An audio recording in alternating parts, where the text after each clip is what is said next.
Paul TV. Mm-hmm.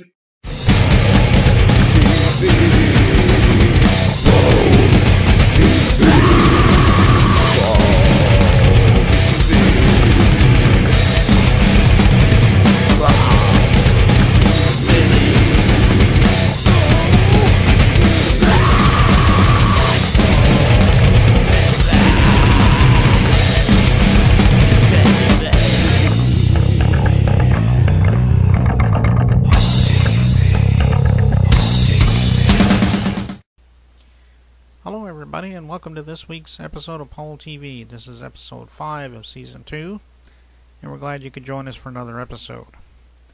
It's going to be a fine show, and I know a lot of you bands have probably been watching the show and wondering how you can be on the show. Well, we have an email address coming up at the end of the show during the closing credits that'll show you how, so please stay tuned for that. On the show this week, we have David Lanz. He's from the state of Washington here in the United States. And before that, we'll have Lab A from Australia. But coming up right now from Melbourne, Australia, we have Vanessa Turner. And I think you're going to like all of our interviews this week. So without further ado, let's start the show. This week's interview, and from Melbourne, we have Vanessa Turner this week. How you doing, Vanessa? I'm very well. How are you? Oh, I'm doing pretty good. I'm glad you could join us on the show this week. My pleasure. Thank you for having me. I guess the first question I would like to ask you is, tell me a little bit about, your background, how you started with music. Have you always been a fan of music, or did it just kind of come accidentally, maybe? My dad, my father, on my dad's side, is a very musical family. My dad plays the drums. We've got my grandmother who's like 85, or actually almost 90, who plays the harmonica, the organ, guitar. Piano and all that. So my dad's side is very musical, and I grew up listening a lot to the 50s, 60s, and 80s sort of music because I grew up in the 80s. So David Bowie, Phil Collins, Genesis, John Farnham were my big influences back then, and they still are. So yeah, a very musical family, and I have a lot of other bands that inspire me today. I actually saw Hanson, the three brothers from Tulsa, a few months ago here in Melbourne, and they were amazing, and they just inspire me more and more. They're just awesome. So yeah. Yeah, that's an interesting decade. Yeah, I have a pretty vast range of music. I listen to anything from Hanson to Paramore to Muse to Camelot to Celtic music to pretty much everything except heavy metal. I can't listen to heavy metal music or trance or anything like that. It just hurts my ears too much. So I liked everything, especially back in the 80s. I listened to country, rock, heavy metal, whatever. And so that was when I was a teenager. I was in middle school about that time, in high school. So and you just mentioned your influences a minute ago. Who did you say they were again? Pardon? They're your influences. I know you mentioned them a minute ago. David Bowie, Genesis, Phil Collins, John Farnham, which is a big Australian icon over here in Australia. John Farnham is still very well respected over here. But yeah, Hanson are definitely a big influence in music for me now, and Lifehouse as well. It's probably because they sing about things you can relate to, which I think, like with my Learning How to Breathe, my single, it's about finding someone so incredible and love and relationships, and finding someone who will be patient with you and be there for you. And yeah, so I like to try and sing about stuff that people can relate to. So now, this particular CD that you're coming out with, is that your first CD, or have you had other CDs? No, it's actually my first one. The producer I collaborated with has worked with some really well-known names over here in Australia. We have a show called X Factor. It's kind of like American Idol, because we have had Australian Idol, X Factor, and things like that. And there was a winner a couple of years ago, Reese Masters, and the producers worked with him, Justice Crew, which are big over here as well, in the charts. And he's collaborated with them. So we worked together, and we just bounced off each other, and it flowed so easily. And he kind of got what direction I wanted to go with musically. like I even said, I'd love a string quartet in there, and he made it happen and sounds beautiful. So yeah, he's amazing. So I hope to work with him again more in the future. But as you can imagine, recording is not the cheapest thing in the world. Even just for one song is not. It's pretty expensive. So yeah. Okay. This album we were just talking about, is that already out, or is it getting ready to come out? Oh no, this is just a single. It's not the actual album. Oh, it's a single, yeah. An album will definitely be down the track, but it also, like I said, comes down to money, because money, it can be very expensive to record, especially when you're not managed by anyone. Because I'm all doing this on my own, basically. Everything I'm doing right now is out of my own pocket, so I'm kind of, yeah, doing it all on my own, basically, at the moment. So. Okay, but that is out now, and where can we find? Can we go download it on iTunes or? No, actually, I tried. iTunes is a bit of a fickle thing. It can be very hard. If you go to SoundCloud, and if you type in not my name, I'm a bit of a geek. I love Arthurian legends. So if you type in Lady Morgan, one word, no uppercase, this is one word, you will find a picture of myself with the single "Learning How to Breathe." And if people do want, I actually have got hard copies. I've actually have got CDs. You can find me on Facebook. I have got a page on Facebook, Vanessa Turner, singer-songwriter, and people can message me, and I'm happy to send it out. If you are in America, I might have to charge a little extra, for postage, but that's a given. $10 for a signed copy and $5 for an unsigned copy, because you never know, it might be worth something one day. So, yeah. Okay. All right. Well, that sounds good. That's about all that we have time for right now, but I do appreciate you coming by again, Vanessa, and you're welcome to come back anytime you have something to do to plug for us, and maybe we'll have you back on sometime. Yeah, that'd be great. Thank you very much. Okay, and we'll be right back.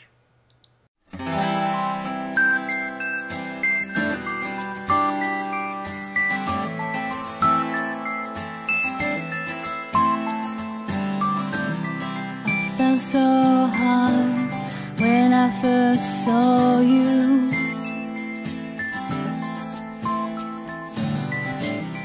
I knew you were different, I can't explain it.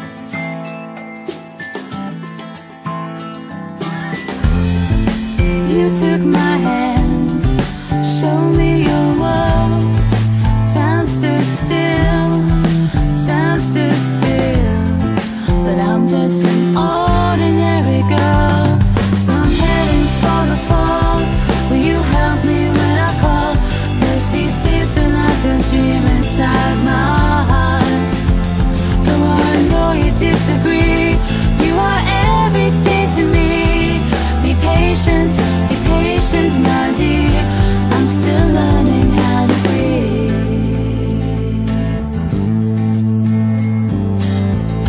When your lips met mine in the twilight,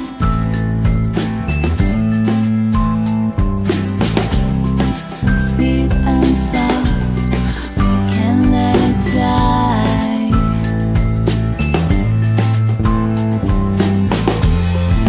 I found your heart, a reason to live. Time stood still, time stood still. You are no ordinary boy, so I'm heading for the fall. Will you help me when I call? 'Cause these days feel like a dream inside my heart. Though I know you disagree, you are everything to me. Be patient, my dear. I'm still learning how to breathe.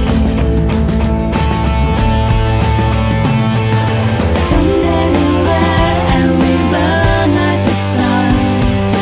Some days it rains and we barely begun.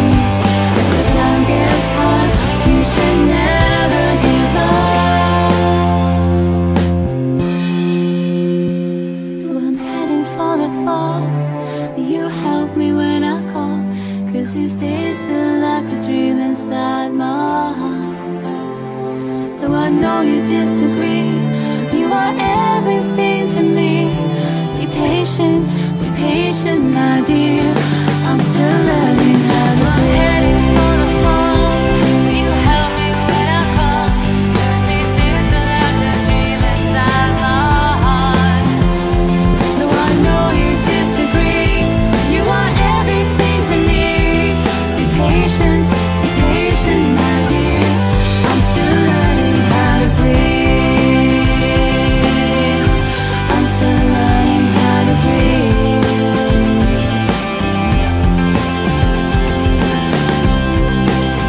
Ooh, I'm still learning how to breathe. I'm still learning how to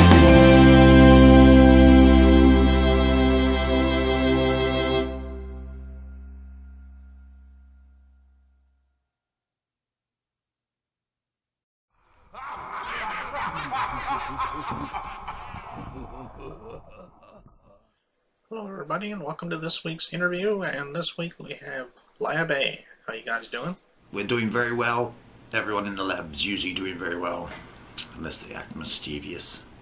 Then I have to correct their mistakes.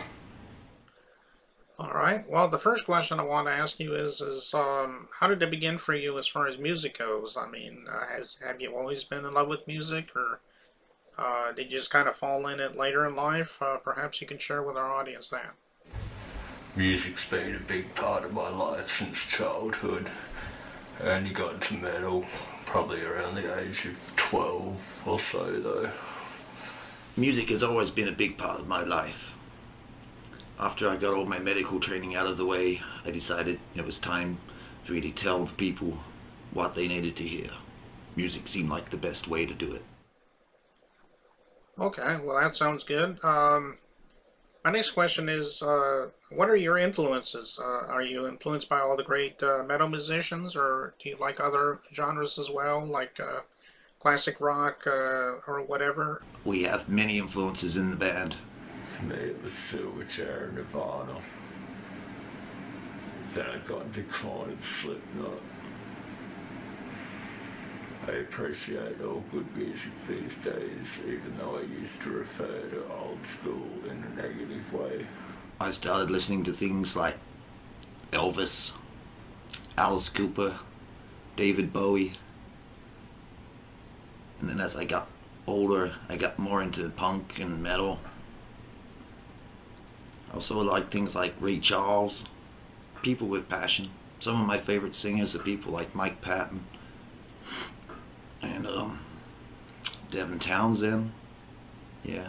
Also a guy from Tassie named Matthew Chalk. Look out for him, he's insane.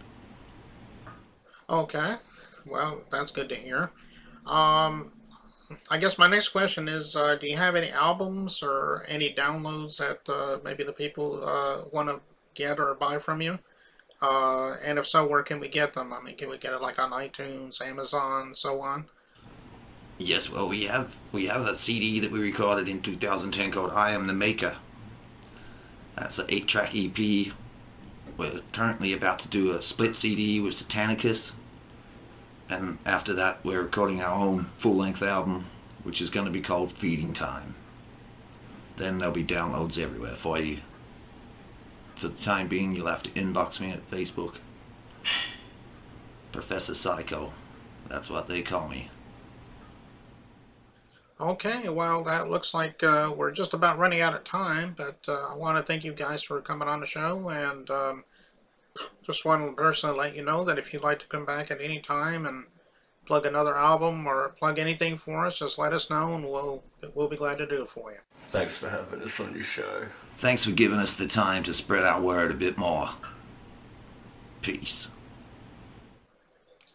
All right, well, on that note, we'll be right back after this.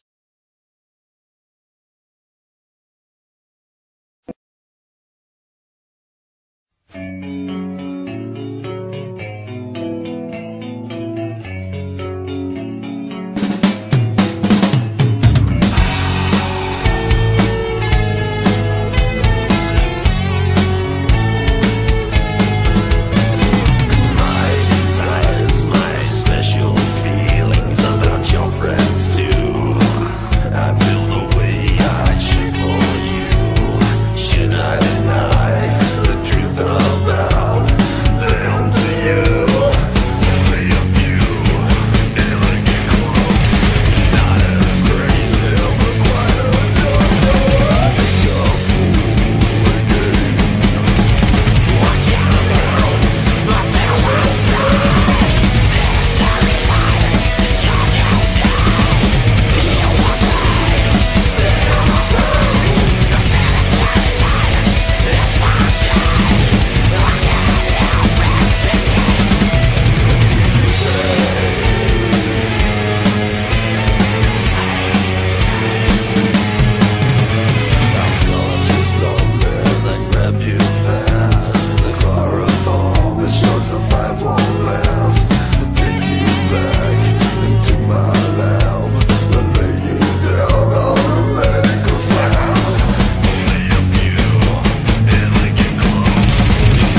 Hello, everybody, and welcome to this week's interview. And this time we have Grammy-nominated pianist David Lanz. How are you doing today, David? I'm doing good. It's morning here in Bellingham, Washington. Okay. Well, that's good. We're glad to have you on the show. Um, I've seen your videos. You're a very good pianist as far as that goes. Maybe you can give me a little bit of a background about how you got started in the music business. Was that something you've always wanted to do ever since you were little, or whatever? Just give us a background on that. Sure. I started pretty young. I was 4.5 when I started on piano lessons, and it was all because my mom played, and she used to get me all amped up playing boogie woogie on the piano. So as a little kid, I wanted to play fun music. So I tried to go past some of the classical music that wasn't my favorite when I was a kid, but I got into rock and roll very early, and I was about 13 when the Beatles became a big phenomenon, and ever since then I've just been playing the music that I loved, and I started composing my own music when I was about 10. So pretty early on, I knew that I wanted to be a musician and later on a recording artist. And it's just gone on from there. And it's just been, I've just had a whole life of music. Hmm. Well, that's good. And I know a moment ago I mentioned the fact that you were Grammy nominated with, I guess you didn't win, or did you win? Or... Well, in the category that I'm in, the adult alternative new age category, there's only one Grammy awarded. Most of the categories, there's sometimes 5 to 10 different Grammys, but it's a small genre. So I was up against a guy named Kitaro, who's a really well-known musician from Japan. And as they say, Paul, it's a just to be nominated is a great thing. So no, I didn't win the Grammy. I got to tell you, it was nerve-wracking going to the Grammy ceremony, sitting there and waiting, for your name not to be called. And Right. but it was fun. It was still great. I got to meet Elton John and Bernie Taupin and members of Radiohead, and I was kind of hanging out with all the other folks that were who had either won or who hadn't won. But it was a good time. Right. Yeah, and I know you just mentioned Elton John. I guess you're influenced more or less on people that do play piano. I guess, like you said, Elton John, maybe Stevie Wonder, Ray Charles. Are you influenced by any of those? Yeah, those guys were all my favorites. I'm kind of I'm a little bit younger than Elton John, but when his first album came out, it was very similar to the music that I was really playing at the same time. Kind of a classically influenced rock and roll, pop. But Ray Charles was a very early influence. My mom played a lot of that as I was growing up, and yeah, and I love jazz, and I love Jerry Lee Lewis, and so yeah, just there's so many great piano players out there over the years that have been influences on my playing. Mm-hmm. Well, that's good to know. Now, I know you have some albums out. Would you like to tell me a little bit about some of the albums you have out? Sure. Well, let's see. I started recording back in the 80s. I've got about 30 albums out, so there's been Oh, I see. So what I did, I've done quite a few just solo piano recordings. Like my brand new record is it's called Cristofori's Dream Re-Envisioned. Cristofori's Dream originally came out in 1988, and it was a fully produced album with strings. I had Matthew Fisher from the English group Procol Harum collaborating with me on a rendition of A Whiter Shade of Pale. But I did a re-recording of the entire album, but it's all done on solo piano. So I have a number of solo piano records. I have some, I did an album in the early 90s called Skyline Fire Dance with an 80-piece orchestra. And then my ex-partner and producer in the studio, Paul Spear, we did a number of recordings, and people called that like new age rock and roll. And it was with electric guitars. And so there's quite a variety of things. And, if people go to davidlanz.com, they can hear the samples and they can take a look at the work. And it's many and varied, as they say. Okay. And let's just say somebody was interested in downloading any of your albums or songs. Could we go to like iTunes or Amazon or any of those places? Or Yes, all my music is available at those places you mentioned. They can even get it at a little better discount if they download it on my site. I try to be a little more competitive with iTunes, and also I've actually gotten quite a few orders from I know from Australia, downloads on my sheet music too. So people can download a song or two, and it's very inexpensive, and it beats the shipping prices from Bellingham to Australia too. Yeah, I'm sure it does. Okay, well, we appreciate you taking the time to talk with us. We're just about out of time, but I just want to let you know if you have anything new to plug in the future, just let me know, and we'll be glad to have you back on sometime. Great, great. Well, it's nice chatting with you, Paul. It's my first chat to Australia, so it was nice to make your acquaintance, and have a great day. Okay, well, thank you very much, and we'll be right back. Okay.